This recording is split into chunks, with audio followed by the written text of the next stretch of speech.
Violent Femmes Added Up was a track off the first Violent Femmes album, which I heard before I even heard the Sex Pistols and Agent Orange and all the other punk rock stuff. And there was an infectious quality to that album. Added Up is sexually charged, which, you know, at age 13, I was like, ooh, this is dangerous. But it's just an incredibly powerful track that holds up. I mean, that Violent Femmes album is a masterpiece, but that track to me is the one. And yeah, it's hard to pick, but yeah, anybody that doesn't have that Violent Femmes album, the very first one, has got to get it. Everyone knows Blister in the Sun, but for me, it's Added Up. The Guns of Brixton by The Clash is off of London Calling, which I think is their masterpiece album, though I like all of their albums. But The Guns of Brixton is unique, and it's the first song that Paul Simonon, the bassist, wrote and sang with the encouragement from Joe Strummer. But it's got a killer bass line. Paul Simonon grew up listening to reggae because he lived in a mostly black and you know, ethnic part of London, and so he was surrounded by a lot of reggae music. And this is you know, the perfect fusion of the attitude of punk and the sonics of reggae. Bad Brains have you know, been one of my favorite bands since I was young. I discovered them early. Their first album, With the Capital Being Struck by Lightning, which was originally only on cassette, is a masterpiece. But their third album, Eye Against Eye, they settled into this heaviness, but with a groove that touched on funk and metal and you know, and a little bit of sort of 80s production vibes that, you know, it was just a synthesis of a lot of different things that I think were really successful on that album. But the opener, Eye Against Eye, it's just such a great, energetic song, super catchy. Always made me want to bounce off the walls. The CRAMPS are a super iconic band who, you know, were channeled influences almost like the way a hip-hop band samples things. They pulled things from Hazel Adkins and Link Wray and a zillion other people, but through the CRAMPS, you know, mutation, it always sounded like them. And I think they're the originators of what's called psychobilly, which is like a punk and rockabilly hybrid. But Human Fly just has this fuzzed out guitar, and the Lux Interior, the singer of the CRAMPS, is like a deviant Elvis, you know? He's just so, in leather pants, so awesome. Poison Ivy, the guitarist, and they were a couple. They were just the coolest couple, and so stripped down. To me, it's just the essence of cool. So I got into Bob Marley because the only vert ramp in Charleston where I lived was called the Rasta Ramp, and I went there, and I'd never listened to reggae really, and what was pumping all day was reggae, but I was too insecure to ask anybody, like, oh, who is this song by? Who is this song by? That would seem so uncool, because I was 14. So instead, I just went to the record store, and the first record I saw that said Rasta in it was Bob Marley's Rastaman Vibrations. So I bought it, and it's one of the greatest albums of all time. And what good luck that was the record I pulled off the shelf. And then the very first song on it is the song Positive Vibration. And it's a really great track, but I associate it with discovery. So there's a real strong appeal to just that moment in my life, but it's also a great track. I discovered Public Enemy because Thrasher said, this is the new punk rock in their review of the first Public Enemy album, Yo Bum Rush the Show. I liked that album, but when they did the follow-up, It Takes a Nation of Millions to Hold Us Back, it opens with Too Black, Too Strong, and these air raid sirens, and then it goes into the song Bring the Noise, and it's just full force wall of sound. It's a lot to digest. It's like, you know, attractive and repellent at the same time. I've called it a sonic firestorm. And that track is just an all-time classic. It's so good lyrically, so good musically. I think that's the greatest hip-hop album of all time. When I was maybe 18 or 19, I have to have been 18 because I was in Providence, I got a copy of David Bowie's Ziggy Stardust and the Spiders from Mars at a flea market. I had listened to some of David Bowie's stuff, but I wasn't a massive fan yet, and this was the album that made me a massive fan.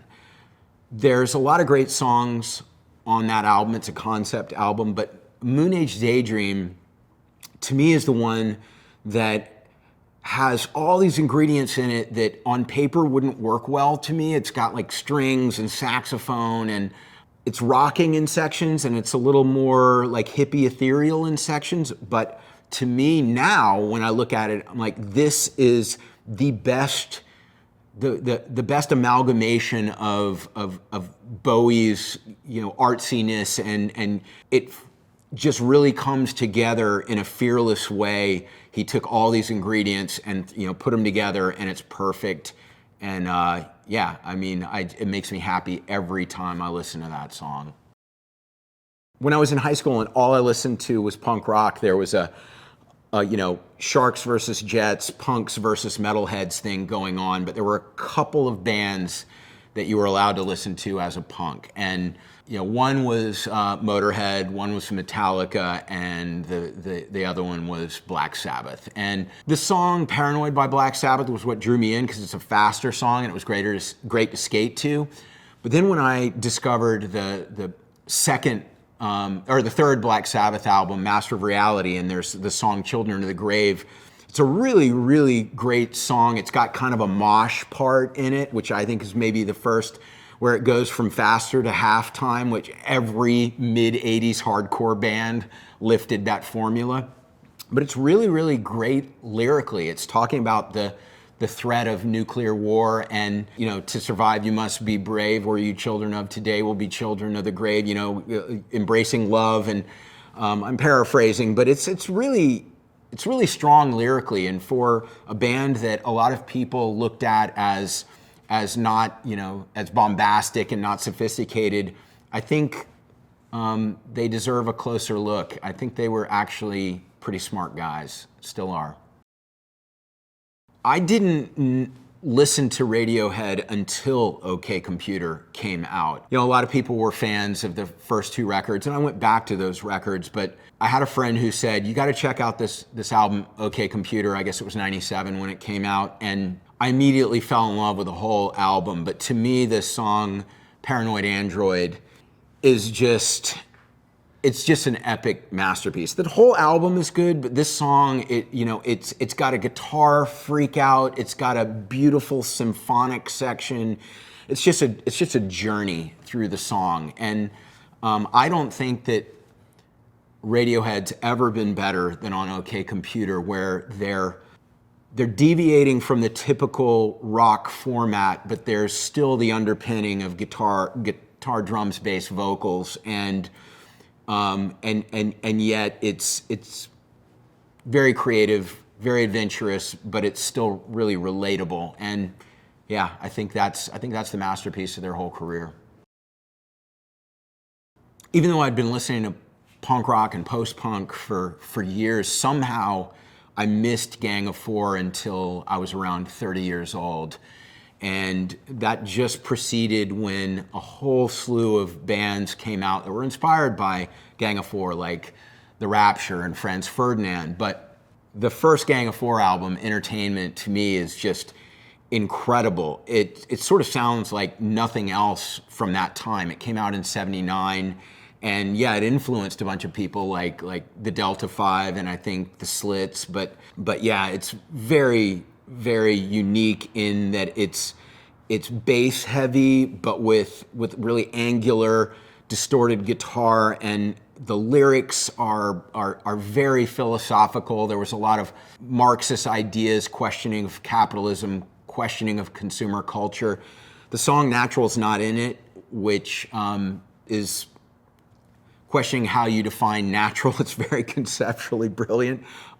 Is also a rump shaker. It's just such an infectious song. I DJ it all the time, and people that don't even know Gang of Four are, they're getting down to it. So yeah, I mean, that's to me one of the masterpiece albums of all time, Gang of Four Entertainment. Delta 5 is a group that was very inspired by Gang of Four. I didn't discover them until much later, but you know, they have a similar sound to the Slits, but this song, Mind Your Own Business, is one of the catchiest songs ever. I mean, it's a great bass line, it's a great vocal, and it's a really, really funny lyric. I think that it's always a party starter. Every time I DJ that song, people come up and go, "Who was that?" And I enjoy being able to tell them, like, "Oh, it's the Delta 5. They didn't put that much material out, but it's really catchy." And yeah, check them out. It's hard for me to believe that the first Interpol album is now 20 years old. When it came out in 2002, I saw the album, a display at Tower Records in Boston with a recommendation from the store staff, picked it up without having any idea what it sounded like, and you know, it was like very similar sonically to Joy Division, but yet it had its own thing, and Paul Banks, the vocalist, he's incredible. But the song Obstacle 1 off of Turn on the Bright Lights, the first Interpol album, to me it's moody, but it's pulsating. It's anthemic. It's just got all the ingredients that make me really feel some energy. And I think that Interpol album was for years the album I was listening to the most, and I eventually got to collaborate with them.